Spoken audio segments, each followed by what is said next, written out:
Retrouvez Smart Bourse avec eToro, leader mondial des plateformes de trading social.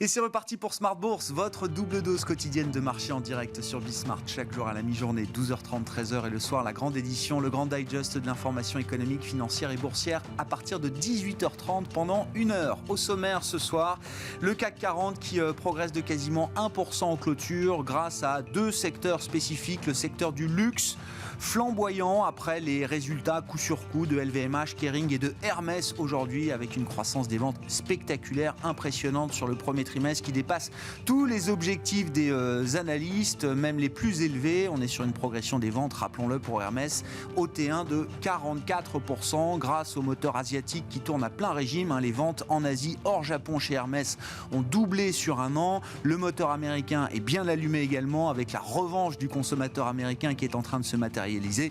Reste le moteur européen qui lui aussi reviendra un jour ou l'autre. En tout cas, Hermès et les autres groupes de luxe cotés au sein du CAC 40 ont tous battu des records historiques aujourd'hui.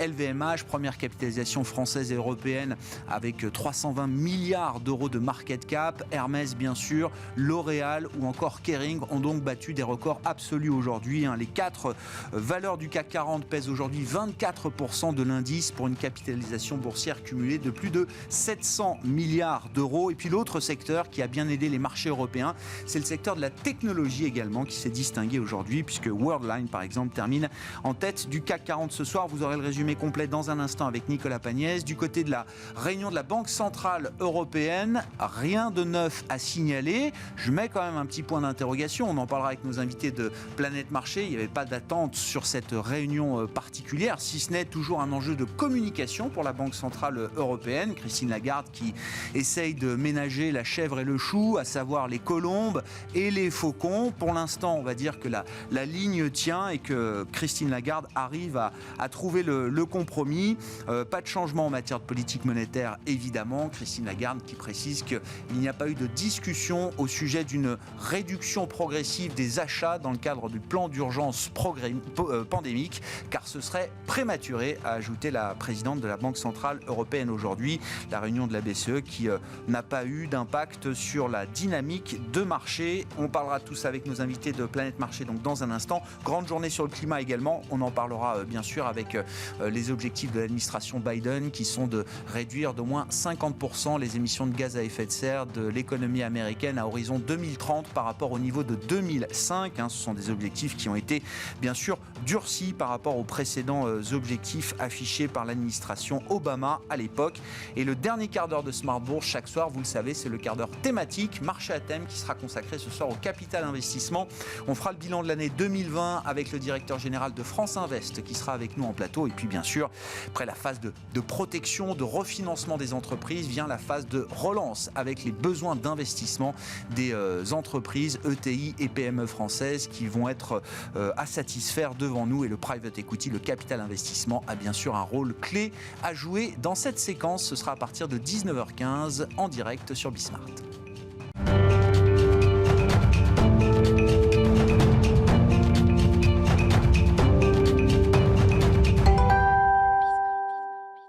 Tendance, mon ami, chaque soir après la clôture des marchés européens, le résumé complet de cette séance avec Nicolas Pagnès depuis la salle de marché de Bourse Direct. Clôture dans le vert ce soir pour le CAC 40. L'indice parisien gagne 0,91% à 6267 points. Les investisseurs parisiens qui ont tout d'abord pu prendre connaissance ce matin du climat des affaires en France. Un climat des affaires qui perd 2 points par rapport au mois de mars pour retomber donc à 95 points. Un recul attribué par l'INSEE à la détérioration des perspectives dans le secteur tertiaire. Les investisseurs qui ont également découvert la confiance des consommateurs en zone euro qui progresse de 2,7 points au mois de mars mais reste en territoire négatif à moins 8,1 points tout en remontant tout de même au-dessus du consensus. Aux États-Unis, côté statistique toujours, l'indice des indicateurs avancés du Conference Board montre une hausse de 1,3% au mois de mars en mensuel, soit légèrement plus que le consensus. En ce qui concerne les chiffres du chômage aux États-Unis toujours, les inscriptions reculaient la semaine dernière et passent de 586 000 à 547 000. Au-delà des statistiques, les investisseurs ont surtout pu prendre connaissance du compte-rendu de politique monétaire de la BCE, suivi du discours de Christine Lagarde en début d'après-midi. La BCE a, sans surprise, laissé sa politique monétaire inchangée, même si Christine Lagarde a annoncé que les achats d'actifs du PEP se feront à un rythme plus élevé sur le deuxième trimestre que sur les premiers mois de l'année, sans donner d'estimation précise de cette accélération. Christine Lagarde qui a également précisé que la question de la sortie du programme d'urgence face à la pandémie est prématurée et qu'elle n'a pas été discutée avec les gouverneurs de la BCE durant cette réunion de politique monétaire. Sur la conjoncture, la BCE s'attend à ce que l'économie de la zone euro renoue avec la croissance dès le deuxième trimestre et anticipe une inflation globale qui devrait progresser dans les prochains mois, tout en rappelant que le rebond de l'inflation actuelle est dû à des facteurs transitoires et que les pressions sur les prix restent contenues. Du côté des valeurs à présent, à suivre à la Bourse de Paris, les investisseurs ont pu découvrir de nombreuses publications d'entreprises aujourd'hui. Le secteur du luxe, tout d'abord, confirme son dynamisme avec Hermès qui annonce une accélération de ses ventes au premier trimestre. Des ventes tirées par la demande en Asie, par une résistance de la demande en Europe et une reprise de la demande sur le continent américain. Dans les faits, Hermès voit son chiffre d'affaires progresser de 44% à un peu plus de 2 milliards d'euros, soit près de 2 fois les attentes des analystes qui anticipaient une croissance de 24% du chiffre d'affaires. Hermès qui gagne ce soir 2% à la clôture parisienne. Pernod Ricard annonce de son côté viser une croissance opérationnelle aux alentours de 10% pour l'ensemble de son exercice décalé. Le premier trimestre 2021, qui correspond au troisième trimestre de son exercice, a vu ses ventes repartir de l'avant en progression de 12,6% sur un an. Pernod Ricard, dont le titre gagne ce soir un peu plus de 1,2%. Renault annonce de son côté avoir retrouvé de la croissance organique sur la période. Le chiffre d'affaires du constructeur automobile progresse de 4,4% à taux de change et périmètre constant, même si au global il recule d'un peu plus de 1%. Il n'en reste pas moins que le chiffre d'affaires de Renault ressort à 10 milliards d'euros contre un consensus d'analystes qui en attendaient un petit peu plus. Ils en attendaient 10,34 milliards exactement. Le groupe annonce avoir souffert de la crise mais également de la pénurie de semi-conducteurs sur la période. Une crise donc en ce qui concerne les semi-conducteurs qualifié d'imprévisible par le groupe, ce qui pousse d'ailleurs Renault à s'abstenir de prévisions pour l'année 2021. Renault dont le titre perd ce soir 1,33% et Orange fait état de son côté d'un bénéfice d'exploitation en recul de 0,3% au premier trimestre à 2,565 milliards d'euros. Un résultat en lien avec la baisse des frais dits de roaming, à savoir la facturation de frais d'itinérance lors de déplacements à l'étranger, mais aussi un recul de l'activité de l'opérateur en Espagne. Sur l'ensemble de l'année, Orange confirme ses objectifs annuels, à savoir un bénéfice d'exploitation stable, voire en léger recul. Le titre d'Orange recule ce soir et perd 1,6%. Et on finit avec Accor. Accor qui est toujours touché de plein fouet par les mesures de restriction, donc en lien avec la pandémie, et qui annonce un chiffre d'affaires en recul de 53% au premier trimestre 2021. Le PDG d'Accor annonce d'ailleurs rester très attentif à la préservation de ses liquidités et à la réduction des coûts. Accor qui s'estime cependant confiant dans la reprise lorsque les mesures de restriction seront levées, notamment sur le continent européen. Accor qui reste globalement stable à la clôture parisienne qui cède 0,24%. Et on finit avec l'agenda de la journée de demain. Demain, la journée sera chargée pour les investisseurs puisqu'ils découvriront les indices PMI pour le mois d'avril dans la zone euro. Côté entreprise, ils découvriront les résultats trimestriels de Air Liquide, mais aussi les résultats annuels de l'entreprise Rémy Cointreau. Nicolas Pagnès en fil rouge avec nous tout au long de la journée sur Bismart depuis la salle de marché de Bourse Direct.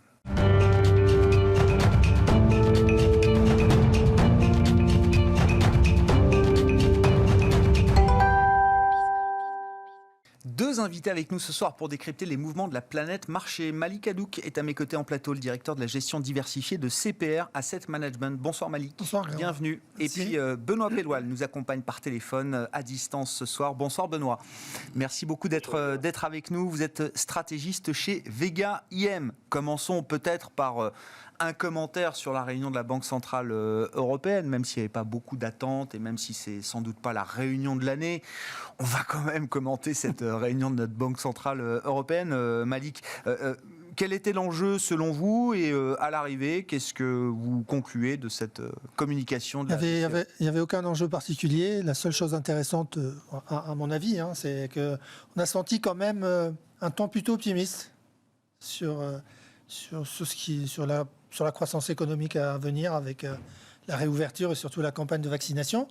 Et la question la plus intéressante, c'est celle qui lui a été posée par un journaliste, je ne me rappelle plus lequel, qui lui demandait qu'est-ce qu'elle pensait des dernières décisions de certaines banques centrales, et notamment la Banque centrale du Canada. Oui, on parle rarement de la Banque centrale du Canada. Qui a décidé donc de réduire ses achats d'actifs à partir de lundi prochain. Et en référence aussi à ce que pourrait annoncer la Banque centrale américaine bientôt. Elle a dit qu'on n'était pas du tout dans ce mood-là, parce qu'on était bien en retard au niveau de la croissance, des objectifs de croissance et d'inflation. Donc il me paraît c'est un peu trop tôt de penser à ce qu'au mois de juin, la Banque centrale puisse déjà annoncer un programme de réduction d'actifs.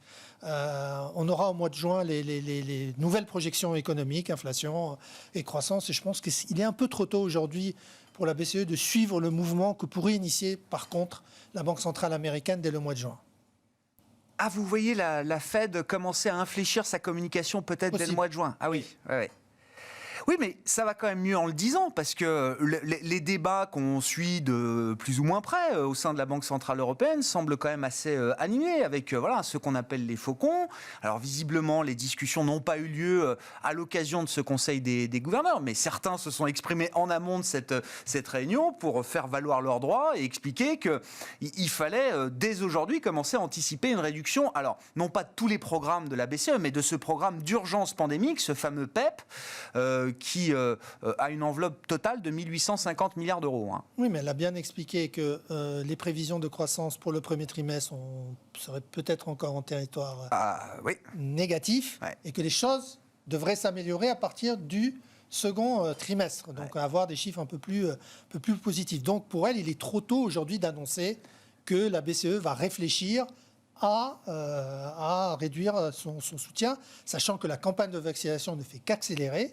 On n'est pas rendu à des niveaux comme certains pays, notamment les États-Unis ou le UK. Donc là aussi, c'est un événement qui va jouer. Et on ne sait pas si la réouverture des économies va se faire de manière totale cet été, permettant une réouverture justement aussi des pays qui sont pour la plupart chez nous touristiques. Et donc où la saison va avoir un impact considérable sur la croissance à venir. Donc un peu de prudence, mais quand même de l'optimisme en disant que la campagne de vaccination et surtout la résilience de l'économie européenne, malgré les nombreuses restrictions qui ont eu lieu au cours des semaines précédentes, permettent d'espérer une accélération à venir de la croissance économique. C'est ça. Les risques à court terme sont toujours plutôt orientés à la baisse, les incertitudes dont vous faites part, mais sur le moyen terme, au-delà de 3 mois, effectivement, la balance des risques est équilibrée aujourd'hui du point de vue de la Banque Centrale Européenne et de l'analyse, l'évaluation qu'elle fait de la situation. Benoît, vos commentaires sur cette réunion, est-ce qu'il y avait un enjeu particulier selon vous, et est-ce que Christine Lagarde, dans sa communication, arrive à rassurer ceux qui pouvaient s'inquiéter peut-être d'un problème de clarté quand même dans la communication de la Banque Centrale Européenne? J'écoute certains ECB Watchers et ça semble être un point soulevé depuis quelques temps maintenant. Oui, c'est le cas. Alors, il n'y avait pas spécialement d'enjeu. Maintenant, effectivement, en termes de communication, c'est plutôt habilement joué, parce qu'il y a effectivement la pression de la partie hawkish, à laquelle elle ne cède pas spécialement, en expliquant qu'effectivement, il n'y a absolument pas on n'a absolument pas en état pour l'instant d'entrer dans le débat de réduire le soutien qu'elle fournit à l'économie européenne. Maintenant, ce que vous venez d'évoquer sur la Banque du Canada, ça montre que c'est quand même le sens de l'histoire. C'est-à-dire que, déjà, ce qui est assez intéressant, c'est que l'ensemble des pays ne sont pas tous à la même enseigne dans la gestion des conséquences de cette crise. Il y en a certains qui sont plus ou moins avancés vers la sortie de crise, on va dire, pour lesquels la reprise est déjà un peu plus solide. Et puis surtout, c'est que effectivement, c'est le sens de l'histoire. C'est-à-dire que toutes les grandes banques centrales du monde, à un moment, vont devoir quand même indiquer la porte de sortie sans pour autant créer trop de troubles pour les marchés. Et en ce qui concerne la BCE, on n'en est pas là. Très clairement, effectivement, ce sera un sujet qui va concerner probablement la Réserve fédérale américaine. Alors, je ne sais pas si ce sera dès le mois de juin. Ça dépendra si effectivement on commence à avoir des conditions, selon moi, des tensions sur les conditions de financement, ce qui n'est absolument pas le cas pour le moment. Mais en tout cas, en ce qui concerne la BCE, on n'allait pas aujourd'hui évoquer ce sujet, alors que lors du précédent meeting, la BCE venait d'indiquer qu'elle allait justement augmenter le rythme de ses achats, de ses interventions. Et donc ça paraissait effectivement compliqué d'aborder ce sujet-là. En tout cas, c'est beaucoup trop tôt. La pandémie est toujours bien présente en Europe, et en tout cas, l'Europe est toujours bien affectée par des restrictions. D'ailleurs, c'est pour cette raison que je ne suis pas sur votre côté aujourd'hui. Vous en êtes la preuve. Voilà, Et puis l'inflation est pas encore un sujet en Europe. Très clairement, même si ça remonte, il y a plein de facteurs temporaires et puis on est encore assez loin des objectifs. Donc, je pense que c'est pas du tout le sujet qui se pose pour la Banque centrale européenne. Maintenant, encore une fois, c'est un sujet qui se posera immanquablement à l'avenir. Pour la bonne et simple raison, c'est que, comme dans les autres pays, nous aussi, en Europe, on est en train de sortir de cette crise. On est en train de vacciner et c'est en train de s'accélérer justement. Donc on peut légitimement attendre, alors que là, on est sur un plateau en termes épidémiques, on peut légitimement penser qu'on va être dans un débat qui sera tout autre à l'approche du mois de juin, qu'on va être dans une thématique de réouverture des économies un peu plus large, avec une croissance qui va justement repartir un peu plus vite. Et donc, de toute façon, ce sujet va se poser peut-être pas dès le mois de juin, mais en tout cas plus tard, parce que si la BCE continue à ce rythme ses achats dans le cadre de son programme PEPP, il faut bien avoir en tête qu'elle ne pourra pas tenir ce rythme jusque le mois de mars 2022, qui est censé être l'échéance, c'est-à-dire qu'on aura épuisé l'enveloppe avant. Donc, de toute façon, ce sujet, et on doute qu'effectivement on décide, alors qu'on est en phase de reprise, d'augmenter l'enveloppe pour tenir jusqu'à l'échéance, immanquablement, ce sujet d'une intervention moindre de la part de la BCE va se poser à l'avenir dans les mois qui viennent. Pour autant, Benoît, si je dis pas de bêtises, vous me corrigez si je me trompe, mais la trajectoire économique qu'on imagine pour la zone euro nous montre qu'on va revenir sur le niveau de richesse pré-crise au cours de l'année 2022, si je dis pas de bêtises, Benoît.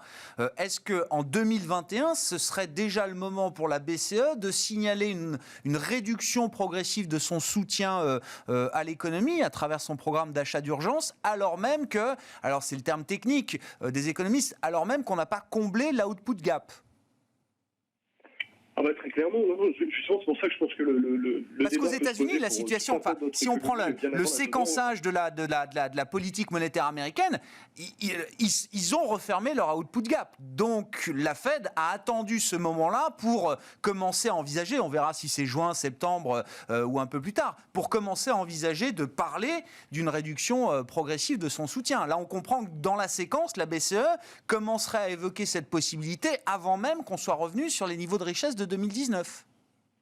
C'est ça qui paraît difficile, très clairement. C'est qu'on sort plus tard, plus difficilement, plus lentement de cette crise. Donc, immanquablement, on va devoir maintenir un niveau de soutien à l'économie qui soit prolongé par d'autres économies, et notamment ce qui se passe aux États-Unis. Donc, voilà, pour l'instant, c'est pour ça que Christine Lagarde a bien insisté là-dessus. Le débat ne se passe pas pour le moment. On est encore dans une situation beaucoup trop compliquée. Et en tout cas, c'est surtout un sujet qui va concerner effectivement les États-Unis, où l'output gap se compte plus vite qu'en zone euro, où pour le moment on n'a absolument pas la moindre tension, la moindre discussion autour d'une surchauffe ou d'une crainte inflationniste qui obligerait la Banque centrale à réagir dans cette situation. On en est encore pour le coup très très loin. Maintenant, on ne va pas échapper à ce débat. Ce qui va se passer aux États-Unis, immanquablement, on va poser la question avec l'Europe, même si la situation est très clairement différente. Et déjà, effectivement, la branche la plus orthodoxe autour de la BCE a fait entendre cette voix, a déjà évoqué, je crois que c'était aux Pays-Bas où on évoquait dès le mois de juin, ça semble encore beaucoup trop tôt, très clairement. Juste un mot encore, Benoît, là, puisque j'imagine que vous suivez ça, mais Malik aussi, toutes les semaines. La promesse a été faite le 11 mars dernier, c'était le dernier conseil des gouverneurs de la BCE, d'augmenter significativement, je reprends le terme employé, le rythme des achats dans le cadre de l'enveloppe d'urgence pandémique, le plan PEP, comme on l'appelle, 6 semaines après. Est-ce que cette promesse s'est matérialisée, Benoît ? Ça semble être le cas. Quand on regarde le rythme hebdomadaire, on est sur un rythme de l'ordre de 20 milliards, alors qu'on était plutôt sur une moyenne autour de 15 auparavant. Donc effectivement, la BCE a augmenté le rythme de ses interventions, le rythme de ses achats d'actifs, maintenant, tout en maintenant le programme qui était déjà en cours, l'Asset Purchase Programme. Donc effectivement, elle intervient plus sur un rythme hebdomadaire. Mais maintenant, la question, c'est ça, c'est est-ce qu'elle va maintenir ce rythme jusqu'à la fin? Dans ce cas-là, c'est pas possible, il va falloir réfléchir au montant de l'enveloppe. Ou alors, justement, on va ensuite, lorsque l'économie sera un peu plus solide, sur des bases un peu plus facile pour le faire, revenir à une moyenne d'achat qui soit un peu moins élevée. Donc effectivement, là, il y a besoin d'un soutien un peu plus accru puisque la pandémie, de nouvelles mesures de restriction qui ont été mises en place. On peut légitimement penser que l'avenir, elle ne restera pas sur ce niveau autour des 20 milliards, mais reviendra au niveau hebdomadaire auparavant autour des 15 milliards. On peut tout à fait l'imaginer. Malik, la BCE, elle fait ce qu'elle dit là, du point de vue du déploiement du plan d'urgence pandémique? Je suis tout à fait d'accord avec ce qui a été dit. Et il y a juste un point intéressant à noter, c'est que la BCE était fortement intervenue lorsque les taux américains avaient monté et que ça avait impacté les taux européens. Parce que là, c'était un mouvement qui n'était pas dépendant de la situation de la zone euro. Et depuis, elle a un peu réduit ses achats parce que ce qui se passe, et la montée des taux qu'on a vue alors que les taux américains baissaient, est liée à l'accélération de la campagne de vaccination. On est en train de rattraper. Donc les gens se disent que les choses vont aller mieux. D'accord. Mais c'est pas qu'elle intervient moins, la BCE, parce que c'est un peu contre-intuitif de se dire qu'elle intervient peut-être plus aujourd'hui qu'elle ne le faisait avant, et quand bien même, on voit une très légère remontée des taux en zone euro. On regarde ça à la semaine, il faut regarder ça à la semaine. On regarde de trop près les marchés, en fait. Prenez du recul. Et pourquoi la Banque du Canada? Enfin, est-ce que c'est une banque qui... Pourquoi est-ce que c'est cette banque-là qui envoie aujourd'hui le premier signal de tapering, voilà le terme anglo-saxon? À partir de lundi, vous l'avez dit, ils sont à 4 milliards de dollars canadiens, je crois, et ils passent à 3 milliards d'achats. Ils profitent de la dynamique de l'économie américaine, comme en profite le Mexique. Et on a un rebond exceptionnel de la croissance économique. Puis ils n'ont pas les mêmes conditions ils n'ont pas eu le même plan de relance, et donc les questions de financement ne se passent pas aussi fortement qu'ils vont se poser aux États-Unis. Donc voilà, ils prennent les devants, ils passent de 2,5, je crois, à 6,5 de croissance cette année. Donc voilà, ils prennent... en plus, la campagne de vaccination accélère aussi au Canada, et se passe plutôt bien. Donc voilà, ils décident de réduire un peu pour éviter les tensions à venir. Alors on peut se poser la question de savoir pourquoi les Américains ne le feraient pas, puisqu'ils sont à peu près dans les mêmes conditions, à différence près qu'aux États-Unis, il y a une condition supplémentaire, c'est qu'on regarde le niveau de l'emploi.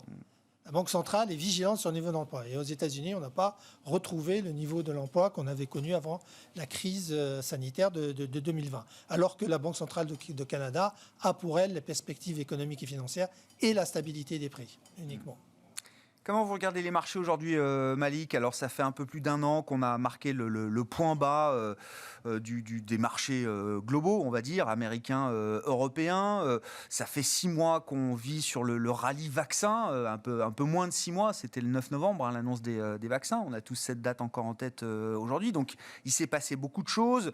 La dynamique de rattrapage a été très, très violente pour des compartiments, des secteurs de marché très cycliques qui étaient à la casse l'automne dernier encore. Où est-ce qu'on en est là, un an après? Est-ce qu'on est sur des niveaux fairs à peu près en termes de valorisation de marché?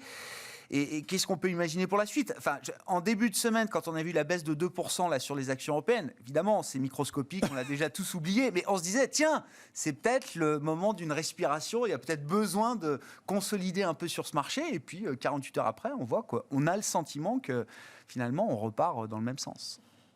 Ce qui a dominé, bien entendu, au cours des dernières semaines, c'est les inquiétudes provenant de certains pays émergents sur le développement de l'épidémie. On a tous en tête ce qui se passe en Inde et au Brésil, où la situation est vraiment, vraiment, vraiment catastrophique, où l'épidémie est hors de contrôle. Mais le marché se rassure tout de suite par le fait que les campagnes de vaccination se passent. Et on est toujours... Il y a 2 facteurs aujourd'hui qui encore soutiennent la progression des marchés. C'est l'accélération de la campagne de vaccination qui offre un horizon et la réouverture des économies. Donc les gens se disent, demain, on va réouvrir, les choses vont encore aller mieux. Alors on peut se dire, mais on a déjà anticipé ça. On a beaucoup anticipé. Ouais. Mais les statistiques économiques continuent d'être des très bonnes factures aux États-Unis. On peut se demander si on peut aller encore plus loin parce que les chèques ont été dépensés, la relance va être mise en place.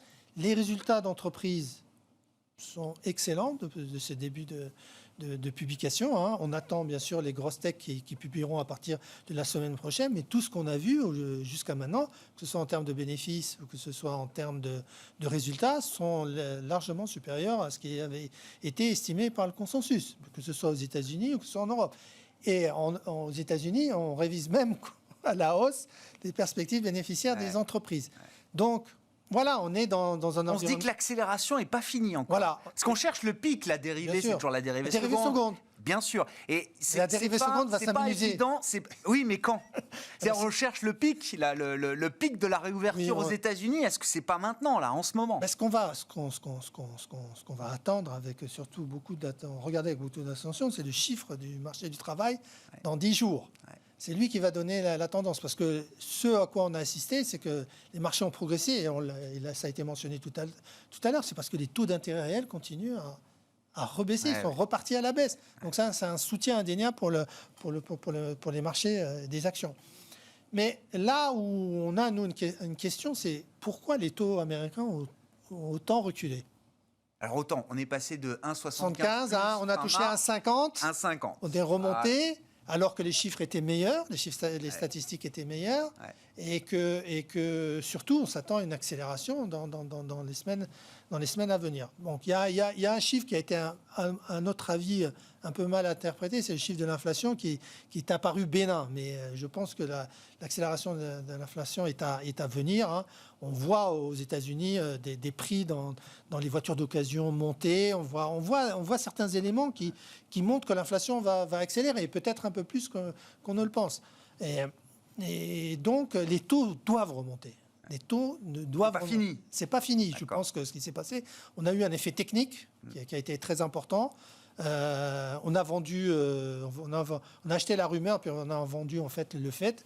L'inflation, elle n'a pas surpris vraiment à la hausse. Donc, et puis le discours de la Fed, bien sûr, a alimenté cela en disant on sera là tant que la reprise ne sera pas bien installée.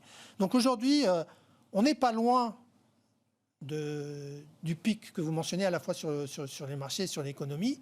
Et on va arriver à un moment donné à une hausse des taux qui va amener à une respiration sur les marchés qui est nécessaire. Ouais, c'est ça.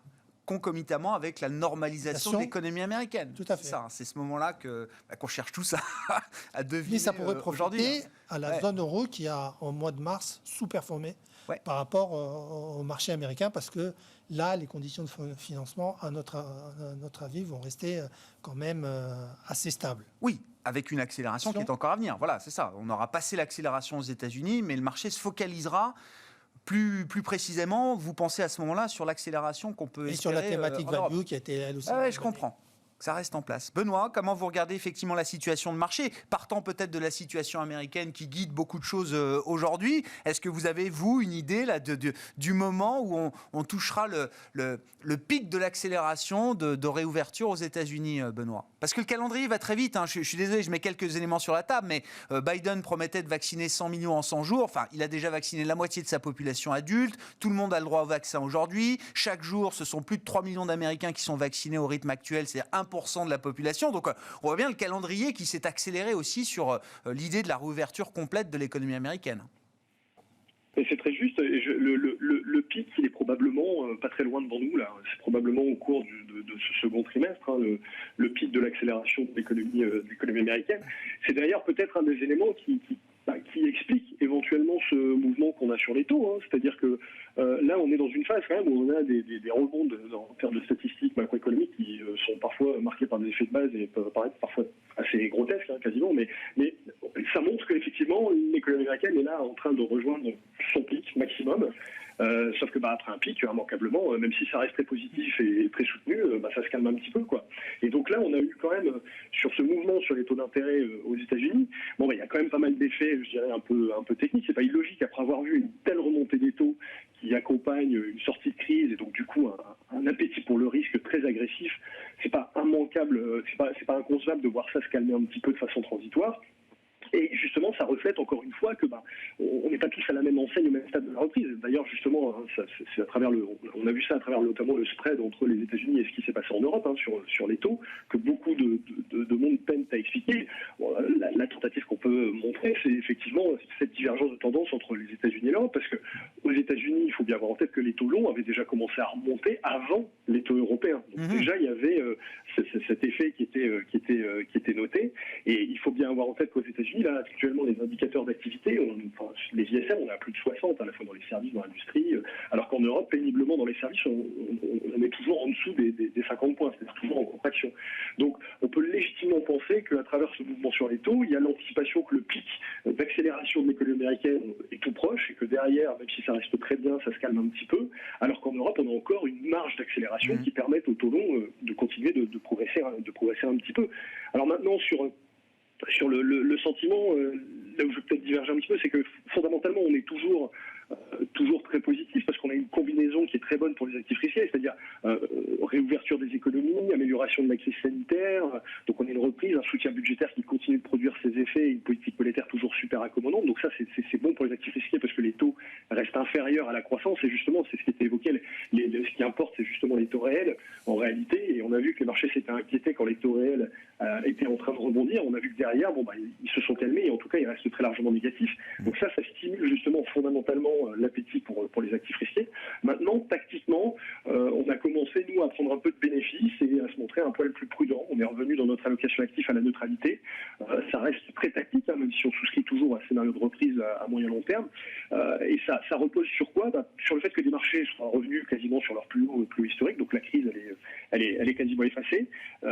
Et aussi par le fait qu'il n'y a plus forcément énormément de bonnes nouvelles à attendre. C'est-à-dire que toutes les grandes annonces par les États en termes de politique budgétaire, les politiques monétaires sont maintenant en régime de croisière, et puis ce qui arrive en termes de politique budgétaire n'est pas tout à fait pareil. Enfin, le plan infrastructure aux États-Unis, c'est marqué par de la hausse d'impôts, c'est financé par de la hausse d'impôts. Donc en termes d'interprétation par les marchés, c'est pas tout à fait la même musique. Et puis, je rejoins ce qui était évoqué sur le plateau. Il y a la crise sanitaire. Là, il y a quelque chose qui est en train de susciter le débat, c'est que jusqu'à présent, le marché achetait l'idée de vaccination, déploiement des vaccins, etc. Et donc l'espoir de revenir à un monde complètement normal.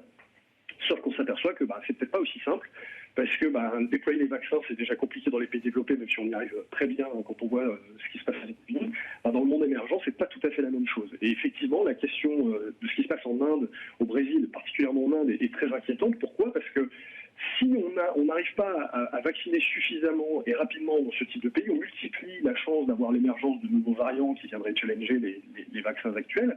Mais surtout, c'est qu'on va maintenir des foyers importants d'épidémies qui vont immanquablement maintenir un degré de restriction dans l'économie mondiale. Et vous l'avez vu, maintenant, la plupart des pays, la plupart des gouvernements publient des listes de zones où on peut aller ou de no-go zones en fonction de leur situation sanitaire.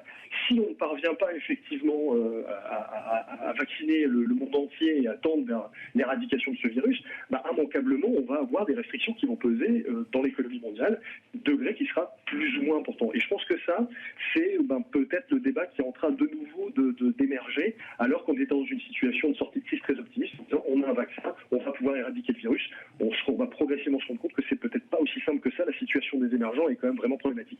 Et puis le dernier élément, c'est l'inflation, effectivement, on évoquait, là on rentre dans le débat, et on va avoir des stats qui sont publiés, on a eu les premières, on va enfin savoir, peut-être essayer d'avoir des idées, de savoir si cette poussée inflationniste est temporaire, liée à des facteurs, je dirais, traditionnels de sortie de crise, ou est-ce que s'il y a quelque chose de plus soutenable derrière, avec les conséquences que ça peut avoir sur le marché. Donc combiné à tout ça, on a eu tendance tactiquement à prendre un peu de bénéfices et à revenir à la neutralité, justement. Ouais, bon, tactiquement d'ailleurs, c'est peut-être là qu'il faut regarder les choses. Chez CPRM, Malik, comment est-ce que vous avez ajusté peut-être la stratégie ? Encore une fois, les niveaux de marché atteints, je sais pas, les indices européens, on parle des niveaux de 2000 par exemple, pour le MSCI Europe, pour le CAC 40.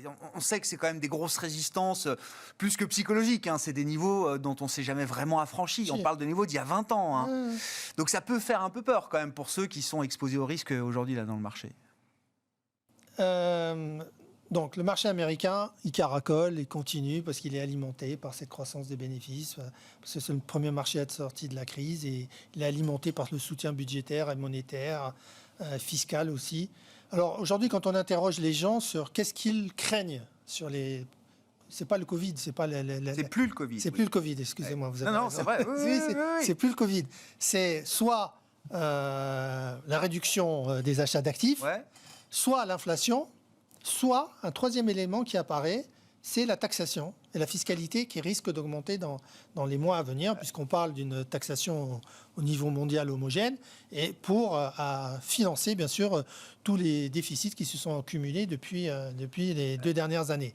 Et ça, c'est cet élément-là pourrait jouer très rapidement et pourrait impacter fortement les marchés, parce que ça aurait un impact quand même important sur les bénéfices à venir des entreprises. On parle d'un ajustement de moins 8 à moins 10%. Et le marché ne semble pas pressé pour autant d'escompter cet impact-là, Malik. Ils en prennent compte aujourd'hui, mais c'est pas... Il faut qu'il y ait un accord, et pour l'instant, pour qu'on trouve un accord, il faut qu'il y ait des crédible encore politiquement que ça ne l'est aujourd'hui. Donc, sur la situation des marchés, aujourd'hui, c'est ce que je disais tout à l'heure, tactiquement, bien sûr qu'il va commencer à réduire, parce que en plus, nous, on pense qu'il faut aujourd'hui réduire tactiquement la duration des portefeuilles, notamment sur les taux américains, et réduire en même temps l'exposition, notamment sur les marchés américains.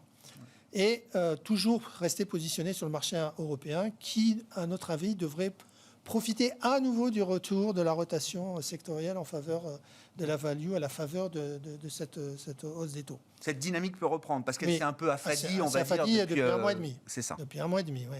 On a eu une reprise. En fait, ce qui a surperformé au cours du dernier mois, c'est les valeurs de qualité. C'est le retour des valeurs de qualité qui ont repris le dessus, qui avaient été très sanctionnées lors des 2 précédents mois de l'année. La grande question, c'est qu'est-ce qu'on fait des émergents ? Oui.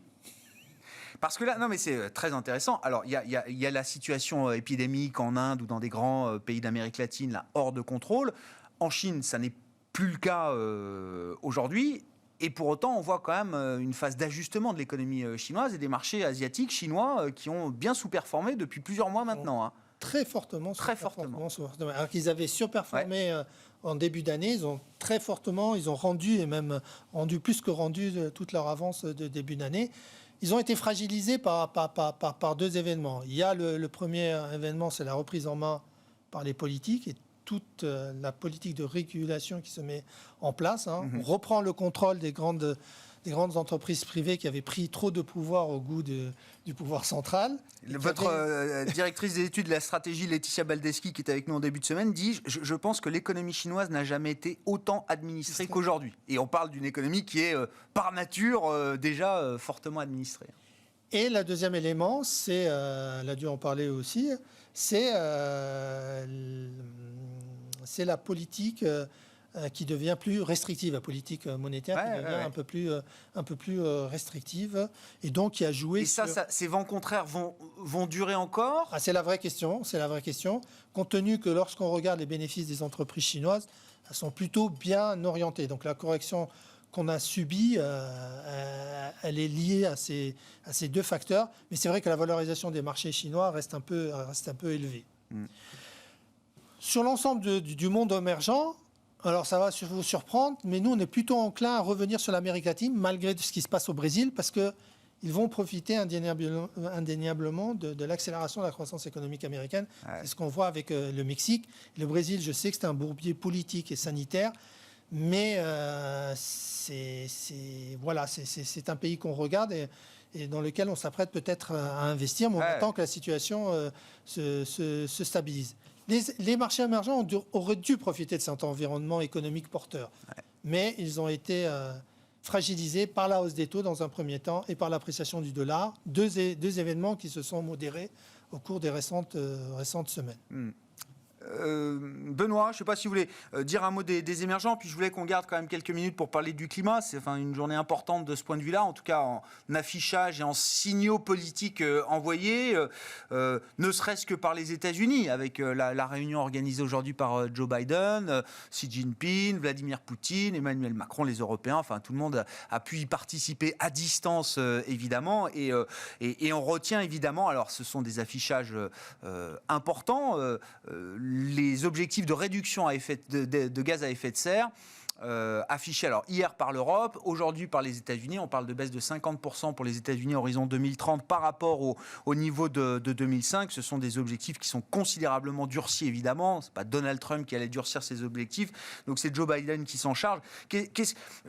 Comment vous regardez déjà ces effets d'annonce, ces objectifs qu'on se fixe et on voit les stylos qui chauffent, hein, tout le monde signe des engagements, les banques, les États, tout le monde y va de son engagement. Est-ce qu'à un moment ça veut encore dire quelque chose et la réalité économique derrière, qu'est-ce que c'est, Benoît ? C'est ça, effectivement, c'est vrai que les effets d'annonce donnent des objectifs quand même assez agressifs. Donc ça, c'est quand même du coup une question qui va immanquablement se poser au marché.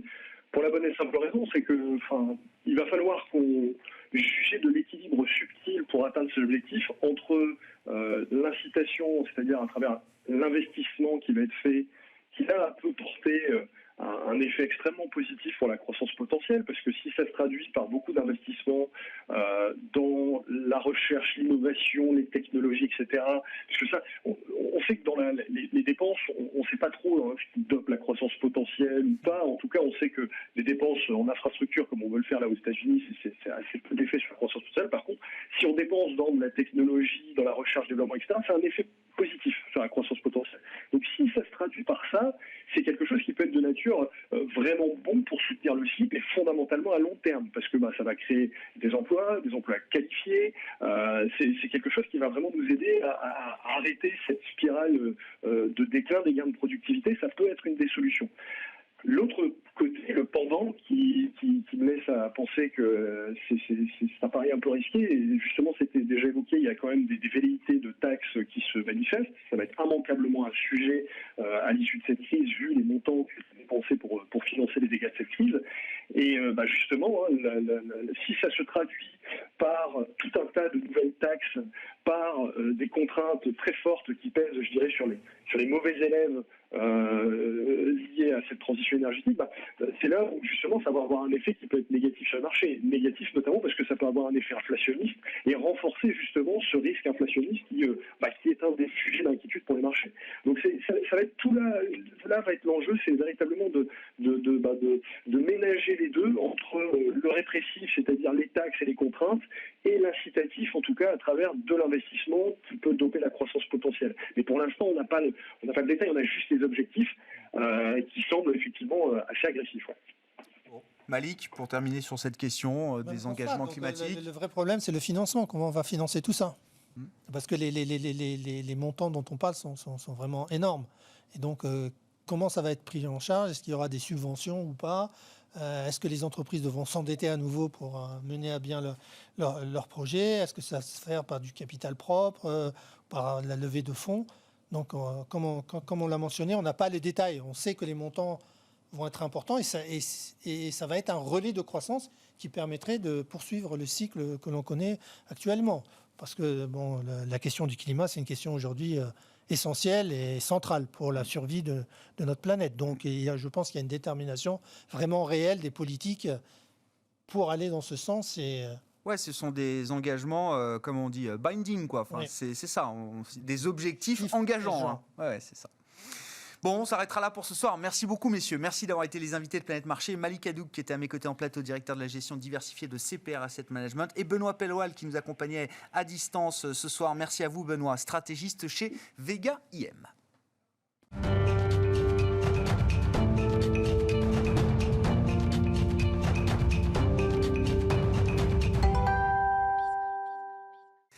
Le dernier quart d'heure de Smart Bourse chaque soir, c'est le quart d'heure thématique marché à thème consacré ce soir au capital investissement. Et on en parle avec le directeur général de France Invest qui est à mes côtés en plateau, Alexis Dupont. Bonsoir Alexis. Bonsoir. Merci beaucoup d'être avec nous. Alors vous venez avec une étude très riche effectivement qui fait le bilan de l'année 2020 pour le capital investissement français.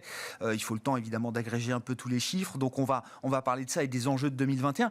Juste quand même un petit mot. Alors France Invest qui est l'association du secteur qui représente tous les grands acteurs du capital investissement aujourd'hui en France. Mais je voulais qu'on redonne un petit peu les différents niveaux de capital investissement qu'on connaît aujourd'hui, parce que c'est vrai que c'est un terme, alors le terme anglais c'est private equity, la version française capital investissement, mais ça regroupe quand même beaucoup de segments d'investissement, et je pense que c'est peut-être important de repréciser un petit peu les différents métiers qu'il y a derrière ce terme générique de capital investissement, Alexis. Absolument. Peut-être déjà pour rappeler ce que c'est que le métier du capital investissement en quelques mots.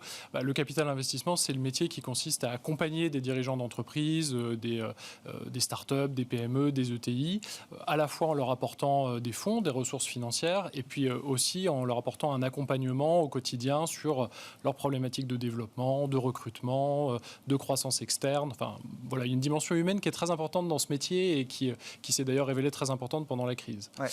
Après, quand on regarde de façon plus précise les typologies d'activités au sein du capital investissement, on commence dans le développement des entreprises très jeunes, donc le capital innovation, comme on l'appelle la plupart du temps, qui commence à l'amorçage et qui arrive jusqu'aux grosses, donc vraiment les entreprises en hypercroissance. Le capital développement, alors qui a une dimension entreprise innovante sur le gros, mais aussi une dimension entreprise dans les territoires qui sont déjà bien implantés, des entreprises familiales qui veulent faire venir des actionnaires minoritaires pour franchir un stade de développement. Donc c'est la deuxième strate qui existe. Le capital transmission, des opérations souvent un petit peu plus importantes, de transmission à une nouvelle génération, à une nouvelle équipe de management, un nouvel actionnaire. Et puis une catégorie qui est aujourd'hui encore petite, le capital retournement ou le capital rebond, qui aide des entreprises un peu plus en difficulté. Retournement, ouais. Voilà. Vous avez insisté, et je pense que c'est un point important, Alexis, sur la notion de support au-delà du simple accompagnement financier. Il y a eu toute la grande période private equity, fonds LBO, je remonte quelques années en arrière. Mais il y a besoin aujourd'hui effectivement de mettre en avant cette notion de service, d'accompagnement, au-delà du seul investissement financier. Est-ce que c'est quelque chose qui est bien compris quand un investisseur en capital va avoir une entreprise, une PME, une ETI aujourd'hui, souvent du capital familial Est-ce qu'il y a je ne sais pas s'il y avait un besoin de réconciliation, je veux pas aller jusque-là peut-être, mais il y avait peut-être une mécompréhension du côté des managers, des entreprises, des familles détentrices du capital, avec justement ce qu'était ce métier de capital investissement. Alors, il y a beaucoup d'incompréhension. Je crois que la crise a été l'occasion de démontrer aussi ce que signifiait être accompagné par un investisseur, un acteur du capital investissement. La solitude du dirigeant, c'est une réalité. Je pense qu'il y a beaucoup de dirigeants qui se sont sentis très seuls pendant les phases les plus aiguës de la crise. Ceux qui avaient des actionnaires, qui avaient des partenaires, des professionnels pour les accompagner, se sont sentis plus épaulés, plus accompagnés. Nous, on l'a mesuré, on a fait un sondage l'été dernier à l'issue de la phase la plus aiguë de la crise, et on voyait très bien que les dirigeants qui avaient ce type d'accompagnement s'étaient sentis plus soutenus et plus à même de rebondir dans la phase de sortie que les autres. Ouais, ça a été une année importante, une année stress test pour tout le monde, évidemment. Sur le plan de la quantité, des chiffres, puisque c'est quand même un des enseignements de l'étude que vous avez mené sur le bilan de l'année 2020. Qu'est-ce qui ressort, Alexis ? C'était finalement une année assez étonnante. Le secteur a montré une résistance vraiment très forte dans un contexte qui était difficile. Si on regarde quantitativement, les investissements se sont maintenus à un niveau très élevé. Près de 18 milliards d'euros investis dans plus de 2000 entreprises sur l'année en capital investissement. Si on élargit à tout le non-coté qu'on couvre, c'est-à-dire en incluant l'infrastructure et la dette, on est à plus de 31 milliards d'euros investis. Et sur le plan des levées, c'est-à-dire l'argent qui va venir s'investir dans les 5 à 7 prochaines années dans les entreprises, très majoritairement en France et dans tous les territoires, on est à 18,5 milliards d'euros levés en capital investissement et 31 milliards d'euros là aussi sur toute la classe d'actifs. Donc les moyens sont là et le travail a été fait dans l'année pour accompagner les entreprises. Qui était un travail d'urgence, de protection, de refinancement avant tout dans cette crise pandémique ? Il y a eu un travail d'accompagnement au quotidien pour naviguer dans les mesures d'aide, pour simplement échanger parfois, ça peut compter pour un dirigeant d'avoir quelqu'un avec qui échanger et partager. Et puis il y a eu des actions de refinancement assez importantes. On l'a mesuré cette année, le niveau d'opérations de refinancement par rapport aux opérations primaires est un peu plus important que d'habitude. Pour nous, c'est le signe qu'il y a eu des actions de soutien aux entreprises qui étaient déjà dans les portefeuilles. Ouais. Et les enjeux 2021, bon, il a fallu effectivement protéger, accompagner, discuter, briser la solitude du dirigeant dans une phase évidemment compliquée. Maintenant, on parle de relance. Voilà, on a le calendrier de réouverture qui doit être annoncé en ce moment, j'espère, par le chef de gouvernement. Et donc, on se projette, relance et puis la reconquête, hein, c'est-à-dire la logique d'investissement qui repart pour les entreprises qui ont un avenir devant elles. Comment vous voyez cette année? J'ai compris déjà que le capital investissement, le secteur avait les poches pleines, comme on dit de manière un peu triviale. Il y a des munitions pour déployer des investissements. Comment est-ce que les choses vont se passer selon vous dans un cadre d'accompagnement des pouvoirs publics aussi? Il faut peut-être se placer à ce niveau-là, Alexis. Quels vont être les enjeux? Alors, le secteur jouera son rôle, ça c'est clair. Sur le plan quantitatif de l'activité, c'est un peu tôt pour dire, puisque l'année, d'abord, le début d'année est un peu particulier, et puis il est encore un peu tôt. Ce qui est sûr, c'est que la sortie de crise sera une sortie où les fonds propres joueront un rôle fondamental. Ouais. Donc il y a un certain nombre de dispositifs qui sont en place. On l'a évoqué, hein, les fonds ont levé des niveaux ont levé des sommes relativement conséquentes l'année dernière, un peu en baisse par rapport à 2019, qui était une année exceptionnelle, mais ça reste très élevé historiquement. Donc, ils ont les moyens de jouer leur rôle pour accompagner les entreprises, ça c'est certain, et ils le feront. Après, on est dans une crise très atypique, très particulière, donc il faut aussi sans doute des solutions créatives, atypiques là aussi. Le gouvernement y réfléchit. Chez France Invest, on a été force de proposition pour essayer de mettre sur la table des idées de solutions pour tous ces dirigeants d'entreprises qui vont avoir besoin de renforcer leurs fonds propres, qui ne veulent pas forcément ouvrir leur capital à ce moment précis. Donc des outils non dilutifs, très hauts dans le bilan. Voilà, on a fait des propositions dans ce sens-là. Concrètement, je ne sais pas, une ou deux idées, pistes de réflexion qui vous paraissent être de bon sens aujourd'hui. On verra comment tout ça est tranché ensuite par les pouvoirs publics, mais qu'est-ce qui vous paraît je crois que l'idée aujourd'hui, c'est d'avoir des obligations relance ou des prêts participatifs qui sont des instruments très hauts dans le bilan, à 8 ans au moins, pour les obligations relance qui sont amortissables in fine, donc voilà, qui donnent vraiment des perspectives aux dirigeants, qui sont à coût modéré par ailleurs, c'est relativement important, et puis qui leur permettent de bénéficier de l'accompagnement de professionnels pendant toutes ces années de sortie de crise où ils vont devoir continuer à investir. Voilà, la France a beaucoup d'atouts, mais il va falloir aider les entreprises à les révéler. Ouais, la bataille des fonds propres, hein, pour cette année. Est-ce qu'il y a des secteurs spécifiques pour lesquels le capital investissement est justement un bon outil, un outil adapté, un levier adapté pour les chefs d'entreprise? Est-ce qu'il y a historiquement des secteurs qui sont, j'allais dire, dédiés au capital investissement? Alors, secteur dédié, non. Ce qu'on a vu en 2020, de façon un peu atypique, c'était vraiment le poids très fort pris par le secteur biotech, santé, médical, dans un contexte de crise sanitaire. La tech, le capital innovation, qui s'est encore très bien comporté l'année dernière, là aussi dans un contexte de... Bon, tout le monde a utilisé Zoom l'année dernière ou d'autres applications.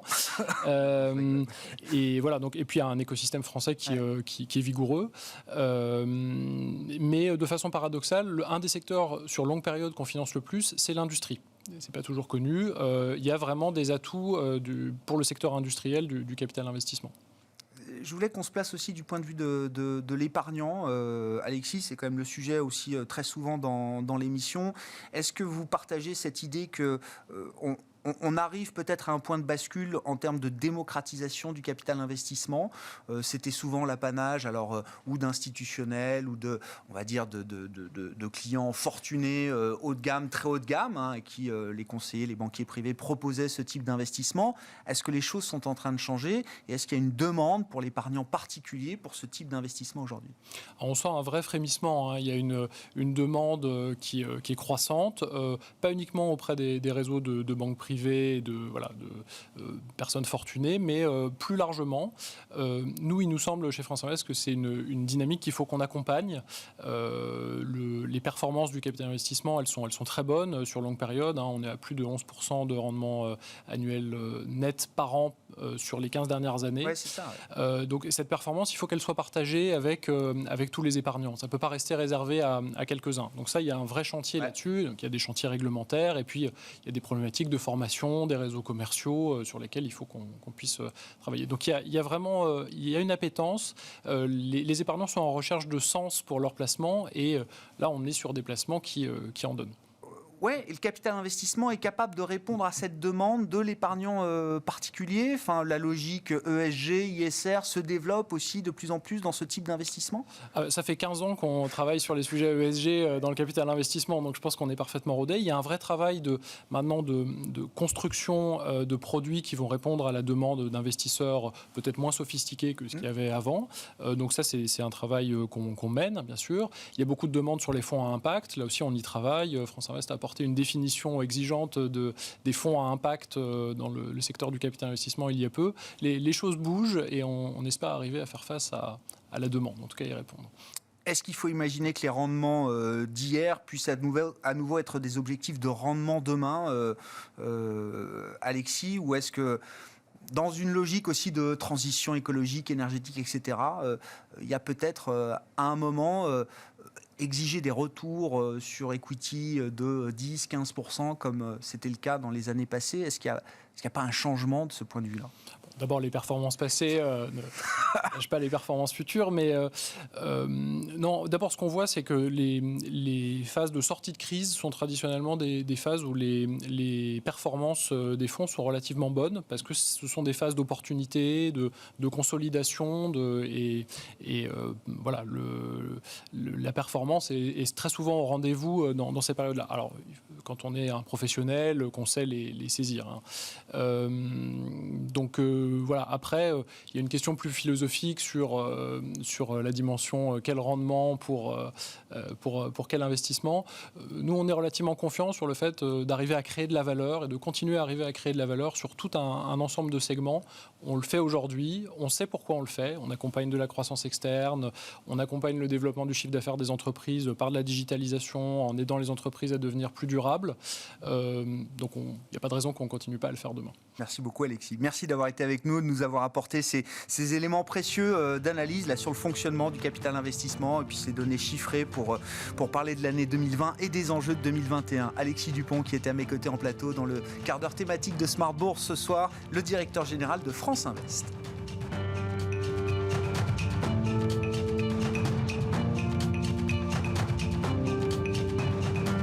C'était Smart Bourse avec eToro, leader mondial des plateformes de trading social.